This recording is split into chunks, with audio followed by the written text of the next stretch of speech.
साल 1934 बिहार में एक बहुत भयानक भूकंप आता है। 10,000 से भी ज़्यादा लोगों की मौत होती है और गांधी जी शोक मनाते हुए ये कहते हैं कि ये सब भगवान का प्रकोप है।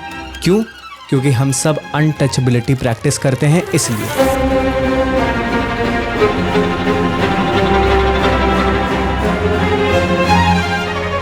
लेकिन एक आदमी इस स्टेटमेंट के खिलाफ खड़ा होता है और बोलता है कि इस भूकंप का अनटचेबिलिटी से तो कोई रिलेशन ही नहीं। ये तो काफी अनसाइंटिफिक बात हो गई। वो अनटचेबिलिटी के उतना ही अगेंस्ट थे जितने गांधी जी, पर उन्हें इस बात से बस यही दिक्कत थी कि अब हमारे देश के अधिक लोग अंधविश्वास में मानने लगेंगे। ये थे रविंद्रनाथ टैगोर, एशिया के पहले नोबेल प्राइज विनर और भारत के गुरुदेव। वेस्ट में उन्हें उनके रंग रूप की वजह से एक संत या सूफी की तरह देखा जाता था, पर ये उससे कई ज़्यादा थे। एक writer, poet, philosopher, teacher, musician, painter, freedom fighter और सबसे बड़े ग्लोबल थिंकर्स में से एक।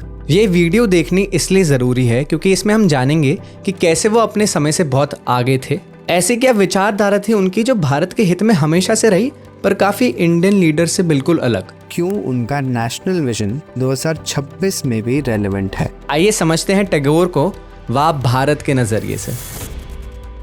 रविंद्रनाथ टैगोर का जन्म रविंद्रनाथ ठाकुर के नाम से कलकत्ता में हुआ एक अमीर खानदान में। असल में उनका सरनेम तो ठाकुर था, पर क्योंकि ब्रिटिशर्स को प्रोनाउंस करने में परेशानी होती थी इसलिए वो टैगोर बोलने लगे। उनकी माताजी सरदा देवी की डेथ तभी हो गई थी जब वो छोटे थे और उनके पिता देवेंद्रनाथ टैगोर बहुत ट्रैवल करते रहते थे, इसलिए टैगोर का पालन पोषण उनके सर्वेंट्स ने किया। उनके grandfather Dwarkanath Tagore British era के एक बहुत रईस व्यापारी और जमींदार थे। वो अरेबिक और पर्शियन जानते थे और घर में संस्कृत के साथ इस्लामिक ट्रेडिशंस भी फॉलो होते थे। द्विजेंद्रनाथ उनके सबसे बड़े भाई एक फिलोसोफर और एक शायर थे। उनके दूसरे भाई सत्येंद्रनाथ इंडियन सिविल सर्विस में सिलेक्ट होने वाले पहले इंडियन बने। उनके भाई ज्योतिंद्रनाथ एक म्यूजिशियन, कंपोजर और राइटर थे और उनकी बहन स्वर्ण कुमारी एक नॉवेलिस्ट थी।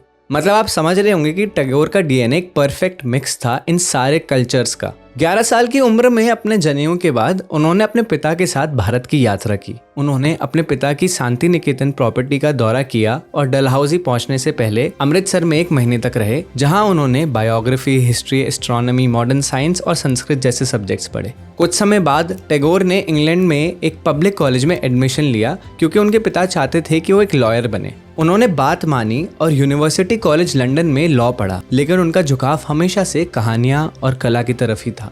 और 1880 में वो बिना किसी डिग्री के बंगाल वापस आ जाते हैं कविताएं और कहानी पब्लिश करने के लिए। अब आते हैं उस फेमस इंसिडेंट पे जहां गांधी जी ने एक स्पीच में ये बोल दिया कि अनटचेबिलिटी भूकंप का कारण है। वो तुरंत रिएक्ट करते हैं और उन्हें एक लेटर लिखते हैं ये बताते हुए कि भूकंप जैसा नेचुरल डिजास्टर नेचुरल रीजन से होता है, उन्हें भगवान की सजा कहना सही नहीं है। ऐसा कहने से लोगों में अंधविश्वास बढ़ेगा। इस तरह के विचार से सामाजिक सुधार पर से ध्यान हट सकता है और क्योंकि उनके शब्द देश के लिए प्रेरणा है, इसलिए उनमें तर्क होना बहुत जरूरी है। गांधी जी और टैगोर में इतनी आपसी समझदारी थी कि ये सारे लेटर्स उन्होंने टैगोर की रिक्वेस्ट पे अपनी वीकली मैगजीन हरिजन में पब्लिश भी करवाए। अगर आप ये पढ़ना चाहते हैं तो इनका लिंक मैंने डिस्क्रिप्शन में भी अटैच कर दिया है। ये सिर्फ उनका पहला और आखिरी डिसएग्रीमेंट नहीं था, उन दोनों के और भी व्यूज थे एक दूसरे के एकदम ऑपोजिट। वीडियो में आगे बढ़ने से पहले मैं आपसे रिक्वेस्ट करूंगा कि आप वाह भारत के चैनल को सब्सक्राइब करें और फॉलो करें हमें बाकी सोशल मीडिया पेजेस पे, क्योंकि हम करते हैं सिर्फ भारत की बात। जहां गांधी जी ट्रेडिशनल वैल्यूज रखते,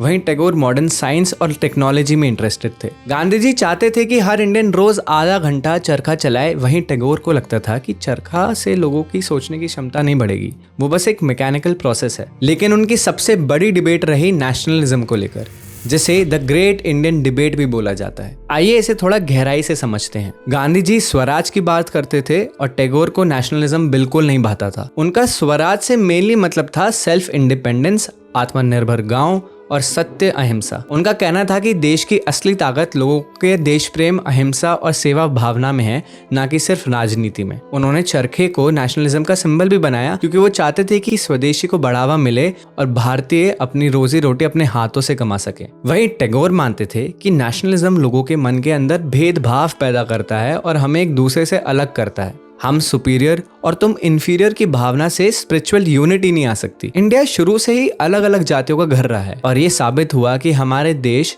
सहनशीलता यानी टॉलरेंस की स्पिरिट रखता है। असली फ्रीडम वही है जहां हमारे मन की आज़ादी हो, क्योंकि अगर सोचने की आज़ादी नहीं तो फिर आज़ादी का क्या मतलब। उनके लिए इंसानियत से ऊपर कुछ नहीं था, इसलिए वो नेशनलिज्म की जगह इंटरनेशनलिज्म और ह्यूमैनिटी पर भरोसा रखते थे। वो मानते थे कि वेस्ट को हेट करने से ज़्यादा हम उनसे अच्छी चीज़ें फ्रीली सीख सकते हैं।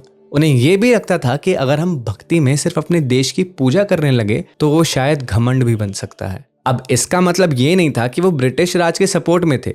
वो एक आज़ाद भारत चाहते थे क्योंकि ब्रिटिशर्स ने हमारे देश की ह्यूमैनिटी की कोई वैल्यू नहीं रखी। 1908 में उन्होंने अपने दोस्त एम बोस को चिट्ठी लिखी जिसमें उन्होंने लिखा कि जब तक मैं जिंदा हूँ मैं ऐसा कभी नहीं होने दूंगा कि देशभक्ति इंसानियत पर हावी हो जाए। अपने इस पॉइंट को उन्होंने अपनी नॉवल घोरे बायरे में काफी अच्छे से भी पेश किया। इस कहानी में एक नेशनल लीडर संदीप की वायलेंस देखकर उसकी पत्नी बिमला रियलाइज करती है कि एक्सट्रीम नेशनलिज्म कहाँ ले जा सकता है। संदीप जो इनिशियली एक पेट्रियट लगता है वो राष्ट्रवाद के नाम पर वायलेंस को जस्टिफाई करता है और यहाँ तक बिमला को मैनिपुलेट करके उसे उसमें इन्वॉल्व भी कर देता है। उन्होंने इस नॉवल के थ्रू ये दिखाया कि राष्ट्रवाद जब सीमा पार कर दे तब वो इंसानियत को तबाह कर सकता है। इस कहानी पे हमारे one of the greatest film makers Satyajit रे ने एक मूवी भी बनाई है। उनकी ये फिलॉसफी सिर्फ इंडिया तक सीमित नहीं थी। जापान का एग्जाम्पल देखिए। 1916 में जब वो जापान जाते हैं तब वो तारीफ करते हैं कि एक एशियन कंट्री ने वेस्ट को चैलेंज किया है, लेकिन जब जापान ने कोरिया को ऑक्यूपाई किया, चाइना पर अटैक किया और मिलिट्री एग्रेसिव कर दी, तब उन्होंने जापान को ओपनली क्रिटिसाइज करते हुए ये कहा कि नेशनलिज्म जब दूसरी कंट्रीज को ऑप्रेस करने का टूल बन जाए तब वो इंपीरियलिज्म कहलाता है। फेमस जापानीज पोएट योने नोगुची भी उनसे रिक्वेस्ट करते हैं मॉरल सपोर्ट के लिए, पर टैगोर का जवाब होता है I can no longer point with pride to a great Japan. कई लोग सोचते हैं कि क्या वो सही में अपने देश से प्रेम करते भी थे, लेकिन ये साबित हुआ जब उनका सबसे पावरफुल स्टैंड आया ब्रिटिश राज के अगेंस्ट 1919 में 13 अप्रैल को जलियांवाला बाग हत्याकांड।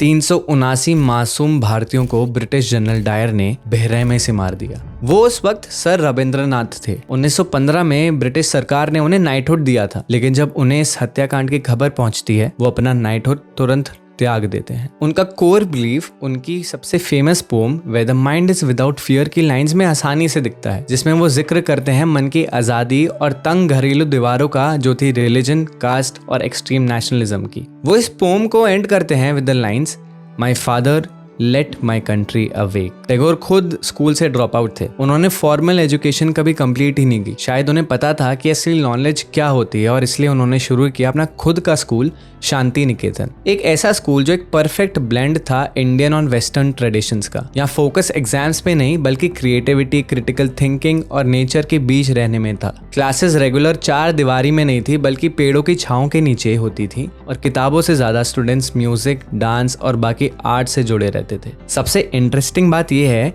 कि ये पहले ऐसे इंसान हैं जिन्होंने 2 नेशंस इंडिया और बांग्लादेश का नेशनल एंथम कंपोज किया है। वेस्ट ने उनको मिस्टिक गुरु की इमेज तो दे दी, इंडिया में कुछ लोग उन्हें सिर्फ पोएट समझते थे, लेकिन उनकी सोच घूमती है दुनिया भर में 1930 में जब वो मिले दुनिया के सबसे बड़े वैज्ञानिक एल्बर्ट आइंस्टाइन से। ये मुलाकात थी फिजिक्स और फिलॉसफी की। उनका सवाल आइंस्टाइन से बहुत गहरा था, सत्य क्या है? क्या वो इंसान के बिना मुमकिन भी है? ये डिबेट आज भी क्वांटम फिजिक्स में रेलेवेंट है क्योंकि टैगोर मैकेनिकल साइंस और ह्यूमन कॉन्शियसनेस को अलग नहीं देखते थे। इस सब के बावजूद भी उनका जीवन आसान नहीं था। उन्होंने अपने जीवन में कई पर्सनल लॉसेस भी झेले, जैसे छोटी उम्र में उनकी माताजी का गुजरना। 40 से लेकर 40 की उम्र में उन्होंने अपनी पत्नी, पिता और छोटे बेटे और बेटी को भी खो दिया। शायद इसलिए उनकी कला में इतनी गहराई है और हर किस्म की भावना बसी हुई है। पर वो एक आइकन है जो आज भी जिंदा है, चाहे वो उनके 2000 से भी ज्यादा रविंद्र संगीत हो या फिर उनकी लिखी हुई कहानियां और बनाई हुई पेंटिंग्स। उनकी जिंदगी इतनी विशाल और गहरी है कि एक वीडियो में लिमिट करना तो इम्पॉसिबल है। लेकिन जाते जाते मैं आपसे ये पूछना चाहूंगा